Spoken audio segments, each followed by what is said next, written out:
Hi, I'm Dr. Laurie McCauley from Optimum Pet Vitality, and I'm here with Dr. Jan Huntingford.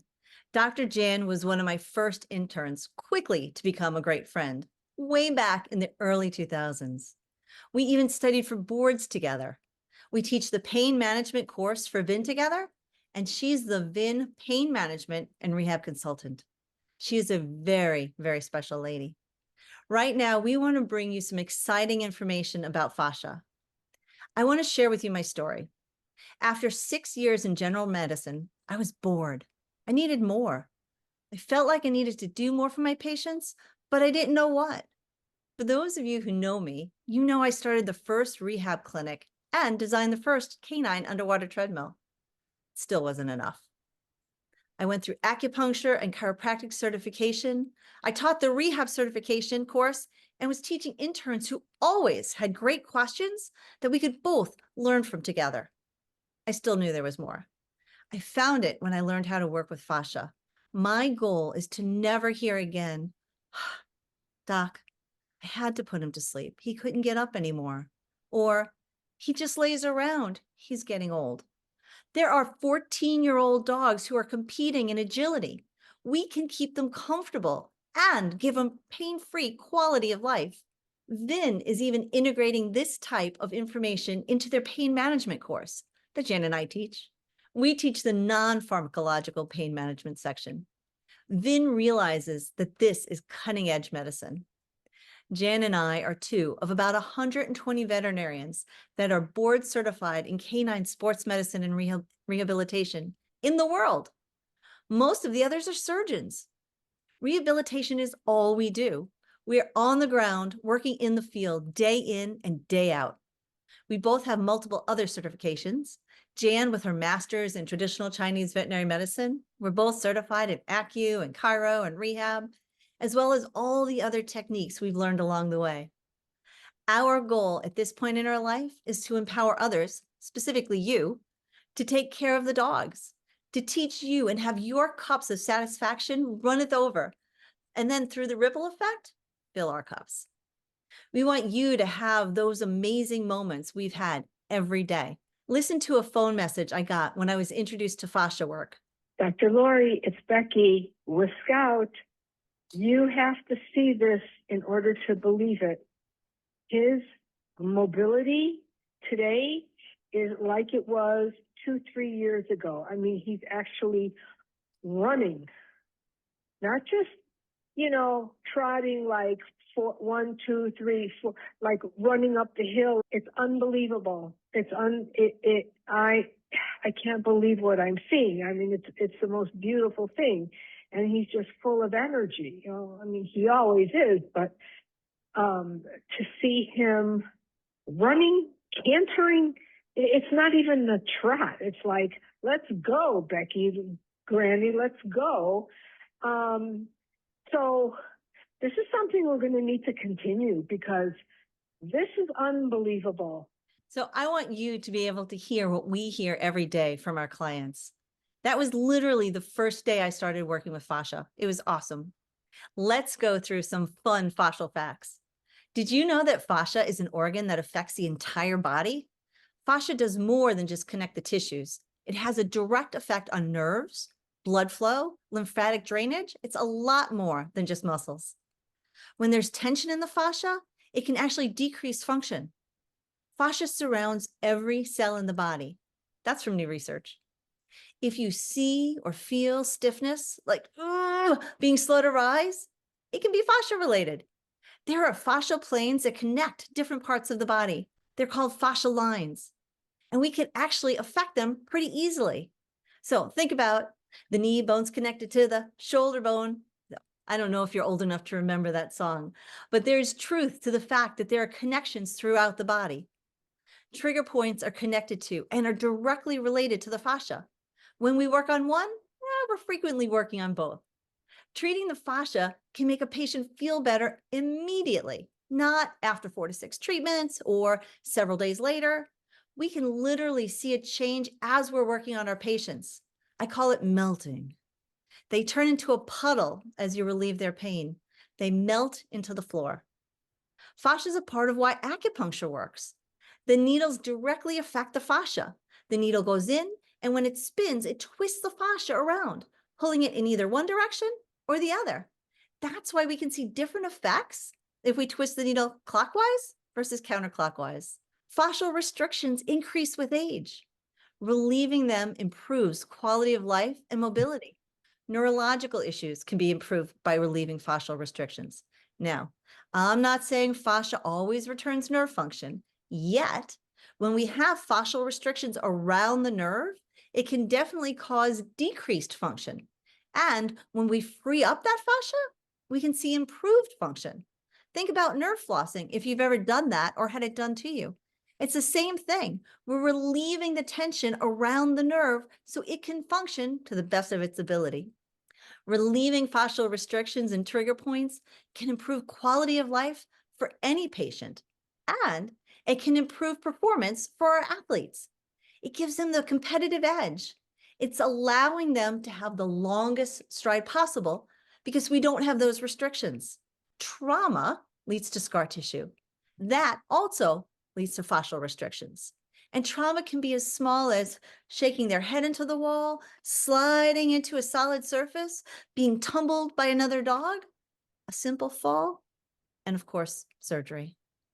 Remember, trigger points can cause pain.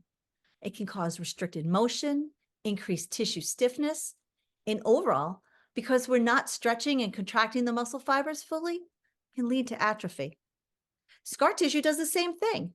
It contracts. It's part of the healing process, yet in doing so, it affects the tissue around it.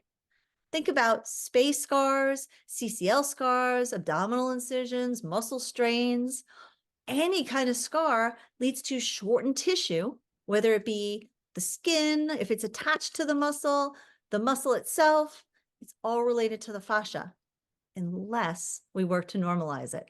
And then we can clear it. When fascial lines are restricted, the muscles cannot stretch fully and it cannot contract fully. It can lead to pain and changes in posture, right? It can restrict blood flow, affect the organs, and change nerve function. It can literally pull the body out of alignment. Think about those dogs and you see they're crouched, right?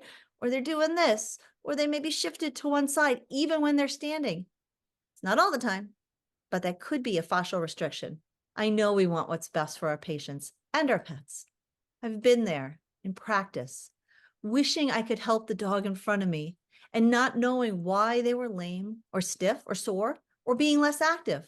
All right. At this point, I'm going to hand the mic over to Jan, and she's going to go through a whole bunch of cool stuff, and then I'll come back. Thanks so much, Laurie. Very happy to talk about some fascia, myofascial trigger points, and fascial lines at this point. This, I think, is a great slide. It comes from Dr. Alan Schoen, and Alan was one of the first integrative practitioners. Those of you who do acupuncture know that he wrote one of the first acupuncture books that we all sort of learn from and use. And I love his quote here that says, "Perhaps there are more options to animal healing than we ever imagined." And he was one of the first people who was trying to ring the bell and tell the rest of us, hey, fascia is important. Trigger points are very important. And he really felt that trigger points were related to clinical and subclinical disease, and many times are going to cause vertebral misalignments and a lot of things that we were sort of in the dark before we thought about doing fascial work. So we'll talk a lot more about fascial work and give you some cool introductions. So I think it's important to know what exactly a myofascial trigger point is, because until I started working with fascia, and really until I started doing acupuncture, I didn't really understand what it was. But as it says here on this slide, it's a hyper-irritable spot in the skeletal muscle, and you can palpate that, and we'll talk about how we do that. The spot's very tender when you press on it, and it can give rise not just to pain, but also motor dysfunction, and also it can affect the autonomic nervous system. And you will get a little contraction of a few fibers that's capable of producing referred pain and a local twitch response. So there are a couple of types of myofascial trigger points. There are the ones that we call active trigger points. And I love this picture taken from Iceland of an erupting volcano, because that's kind of how a trigger point that's active certainly feels for me. Now, active trigger points are causing problems with the nervous system even when they're not stimulated. Certainly when you press on them and stimulate them, they are over the top, but they're going to be causing problems even when they're not being stimulated. Active trigger points are the things that cause myofascial pain syndrome. And they really are responsible for regional problems throughout the muscle and fascia. And this is due to fascial lines. So you can have an active trigger point if you take a look at our horse here up in the neck, and you see where that green line is going all the way down by the guts. So some of these horses, particularly who have myofascial trigger points, are going to get colic, because everything affects everything else. Now, this is an example of a myofascial trigger point in a human. And this is one that I think we have probably all had if we've ever gone on an airplane, or if you ever were doing some kind of activity where you had to keep looking over your shoulder. Like even if you're in traffic, in really bad traffic, and you have to keep doing your shoulder checks, after a while, you'll get a problem right up here in your neck. And I'm going to bet if you press right along here or in through the back, you will, oh, there's one for me, you'll find a myofascial trigger point. And as you can see how this works in us, so we have that nerve.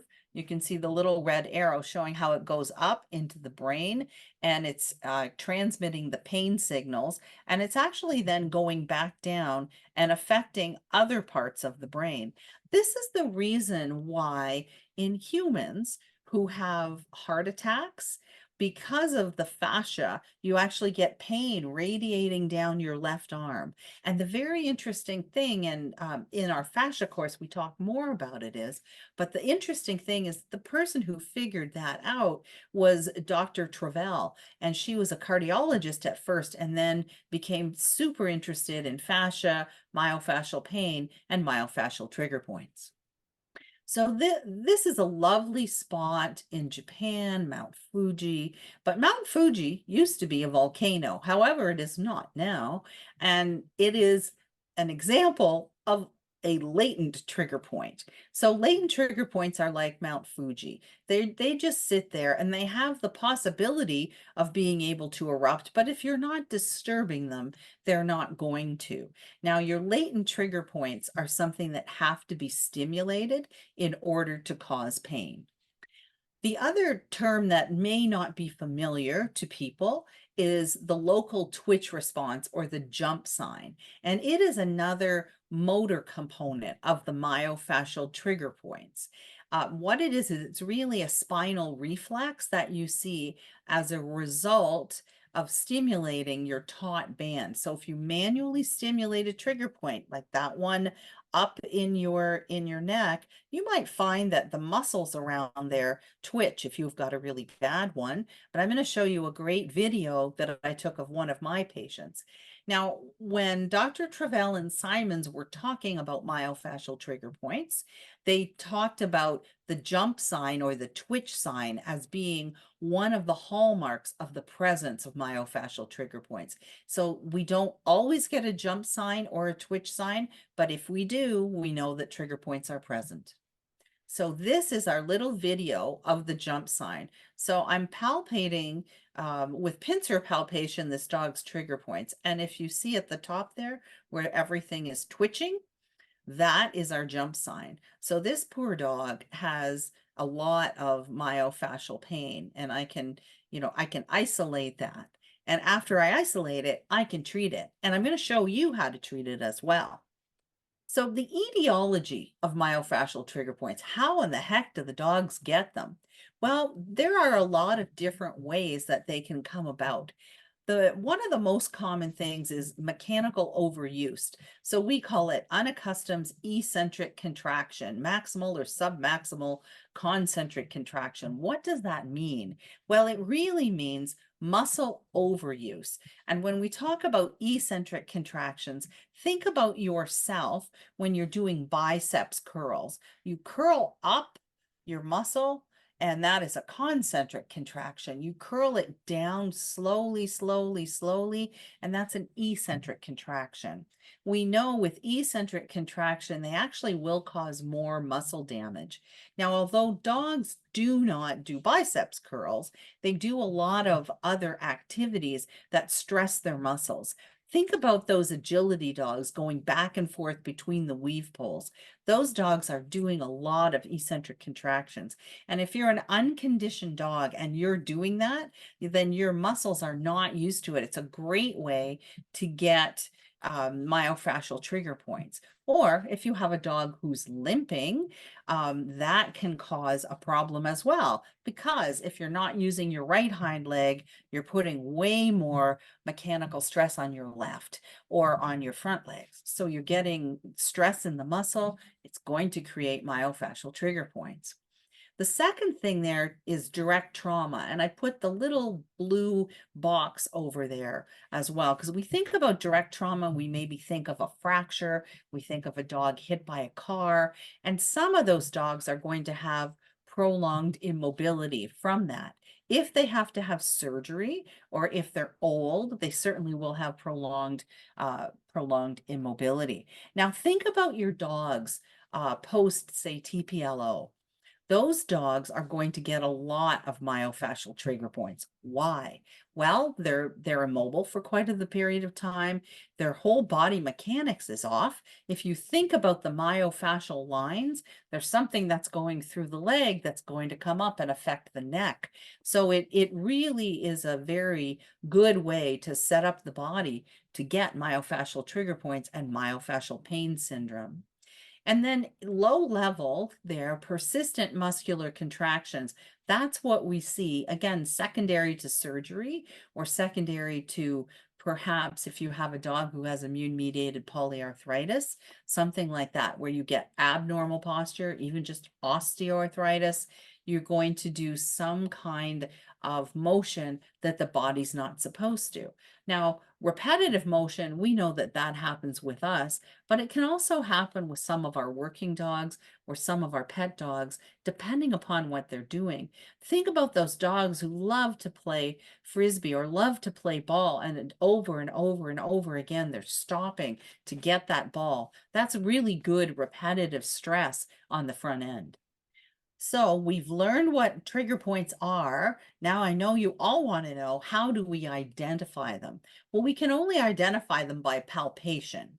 So if we look at the top little box there that shows the taut band in the muscle, you can see where the finger is going across. So the idea is you need to be perpendicular to the direction of the muscle fiber. And you're sort of running your finger back and forth up and over those taut bands, just like you're looking for speed bumps. And first you identify your taut band. Once you find, oh, this is the speed bump, this is the taut band, then you're going to go along the fiber to try to identify the area of local contraction or the knot, or what we now know is the myofascial trigger point. So this is a little video, and this is actually Dr. Rick Wall who's in this video, and he's demonstrating flat palpation. So flat palpation is you're just really, palpating across your muscle fibers, and then he'll go up the muscle fibers to find the actual trigger point itself. We do flat palpation for a lot of these larger muscles and muscles that are flat, like the infraspinatus, which is what he's palpating right there. Now, this is the other type of palpation. This is pincer palpation, and we often use that for the triceps muscle or the sartorius, the tensor fascial lata, which is right here, muscles that are kind of more rounded and that you can pick up. In the video that we saw before where we were looking at the jump sign, I was doing pincer palpation on that dog. So you really palpate and then find where's my top band, where's the actual knot. So this is how we locate them. So this is finding the trigger point and then relieving it on one of my patients. This is Buddy. So here I am on his triceps, and I am palpating across the triceps, and then I'll do some pincer palpation, and I was palpating along that muscle to find, and there it is. You can see the twitch sign. He's not particularly happy to have me palpate that trigger point. So here's how I'm going to relieve it. And I relieve these in very many different ways, but I'm going to show you some ischemic compression. So when you have to isolate the trigger point, and then you can use 2 fingers or you can use your thumb, and it hurts the dog a little bit. So when you do it manually with ischemic compression, they may not like it. And so you have to put the compression on, and we're not going to show the entire treatment because that takes too long. But this is just the other way of doing it, where you can use your thumb and you palpate, right, and push the muscle fibers out like a star. So, and then I'm going back to check and see, have I relieved it? Oh, it looks like we have. We don't seem to be getting our jump sign anymore. But you can use 3 fingers and push on that. And the idea is you push on it and hold it for 10 to 20 seconds, and then you release a little bit, then you go deeper, and you really treat it for about 90 seconds. And then you might do that star technique that I just showed you. And when we do that, that's pretty much how we relieve that manually. But we have many other ways of relieving trigger points, and in our course, we're going to show you those. So you probably wonder, where are these trigger points? Well, I've got a couple of slides here that show us where in these different muscles the trigger points are commonly found. Does that mean you can't find trigger points elsewhere? No, it's just that these are ones that have been commonly found and have been charted with dogs. So if you look and see it, for example, in the back legs, the front of the back legs, the tensor fasciae lata, that's a really common point to have trigger points, a common muscle to have it in. And then the sartorius, you can see that there's 5 common areas for that one. I like to think of the most common areas for trigger points as either being the front of the back legs or the back of the front legs. So if you look here in our triceps and our trapezius, look how many trigger points are there in the neck area, in behind the elbow and the shoulder. And this is just showing our back view. So there's our quadriceps muscle with like 7 trigger points in it. We get them in our gluteals and also our medial hamstrings. So we'll get those in the gastroc. So we really find a lot of trigger points all over the body. And this is just a little bit of an introduction as to where these trigger points are and how maybe you could treat them. Awesome. All right. So we just explained how fascia can change the life of your patients by affecting their whole body. We taught you briefly about trigger points, how to find them, where to find them, and gave you one example of how to relieve a trigger point. There's many. So now you probably want to figure out how to incorporate this into your practice as soon as possible, and you're in luck. Because Jan and I created a course together so that you can see the effects in your patients that we see in ours. This course, Fascia 101, the Forgotten Organ, taught mostly by Jan, helps you understand everything you need to know about fascia to be able to find the problems, as well as teaches you many different ways on how to fix them. There are 6 modules with 11 total lessons, each one under 30 minutes. So you can find time during a lunch hour, after dinner, or as a break from your work or your chores. You have the ability to change the speed, listening to it in as little as 0.5 speed all the way up to 2x, depending upon how your brain works best. There are course notes and, of course, quiz questions designed to help you understand the information better. And it's race approved for 5 CEUs. Now, you may say, that sounds like fun, but how soon can I start? You can use this material immediately. You can watch it with your pet, find their issues, and fix them as you go. Otherwise, tomorrow is a great time to start. You don't have to travel around the country to learn the basics of fascia. You don't have to spend thousands of dollars in week-long courses to get started. You can start today. You may ask, what's covered? What can I expect? Not only do we teach you ways to find the trigger points and restrictions, we give you a multitude of ways to fix them. We discuss instrument-assisted soft tissue mobilization techniques, techniques using other handheld tools. We discuss how and show you videos of needling trigger points, discuss taping, and many manual hand techniques. We also cover differentiating between joint issues, passive range of motion, a muscle issue, trigger point or excessive tightness, aka flexibility, and fascial line issues, each being served best by different techniques. With short, impactful lessons, you can gain a new skill that took us years to master. Your patients will feel better, your clients will be happier, and it'll enhance your job satisfaction. You can be the first on your block to offer this kind of therapy. This is a brand new offering for OPV. And because you're here right now and stuck around to the end, we want to offer you Fascia 101, the forgotten organ, at half price. So for $99, you can add this tool to your toolbox and help your patients. This offer for Fascia 101, the forgotten organ, is only available until June 17th. Interested in learning more? Click below to see how you can sign up. Not sure if you're going to love it? No worries. There's a 7-day money-back guarantee. There's literally no risk. Let me share with you what others in our profession are saying. Dr. Natalie Oldenstall says, OPV inspires you to do more with your medicine, empowering the practitioner by demystifying anatomy and offering practical solutions you can use from day one of the course. Dr. Joe Goodman says, Fascia 101, the Forgotten Organ course, is a game changer for managing canine pain beyond standard meds, uncovering the real impact of muscle trigger points. It's a practical tool for real-world pain relief. Dr. Carrie Krause says, every veterinarian should take OPV's fascia course. Adding fascia work to my patients' care has improved their lives and enhances my other therapy results as well. And Dr. Beth Brown says, I am excited by the innovative healing insights from OPV's myofascial therapy course.